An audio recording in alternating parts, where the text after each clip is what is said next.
আসসালামু আলাইকুম। Welcome back to school of English by Mushfika. Tahsina Akter what about a rings সম্পর্কে জানতে চেয়েছেন।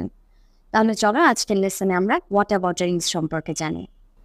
কথা বলতে বলতে সাধারণত হঠাৎ যদি কোনো নতুন টপিক নিয়ে কথা বলা হয় তখন হোয়াট অ্যাবাউট ইউজ করা হয়। যেমন আমাদের পরবর্তী শুক্রবারের পরিকল্পনা কি? What about our plan for next Friday? What about our plan for next Friday? তারপর একটা বিষয় নিয়ে আমরা কথা বলছি, এরপর আবার অতিরিক্ত আরও কিছু তথ্য জানতে চাচ্ছি। এই ক্ষেত্রে হোয়াট অ্যাবাউট ইউজ করা হয়। যেমন আমরা যদি কোনো একটা প্রোগ্রাম নিয়ে কথা বলতে থাকি, এর মধ্যে অনেক বিষয় নিয়ে কথা বলার পর এখন আমি জিজ্ঞাসা করছি প্রোগ্রামে খরচ কেমন হবে বা এটার জন্য বাজেট কত টাকা রাখা হয়েছে, এই তথ্যটাও এখন আমি জানতে চাই।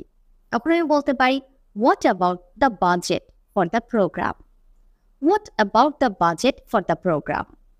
আবার কোনো একটা কিছুর পরিবর্তে অন্য আরেকটা কিছু সাজেস্ট করার ক্ষেত্রে হোয়াট অ্যাবাউট ইউজ করা হয়।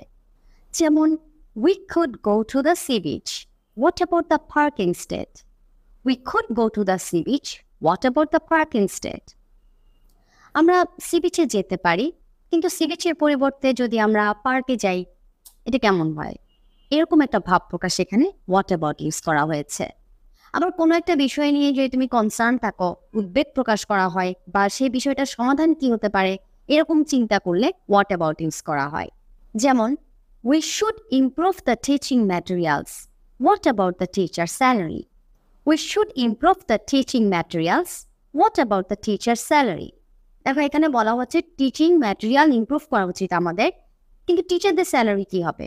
তা এটাই আমাদেরকে ভাবাচ্ছে, বা এখানে এই টিচারের স্যালারি কি হবে এটা উদ্বেগ প্রকাশ করছে বলে এখানে আমি হোয়াট অ্যাবাউট বি ইউজ করেছি। I hope you have got it. আসসালামু আলাইকুম, থ্যাংকস ফর ওয়াচিং।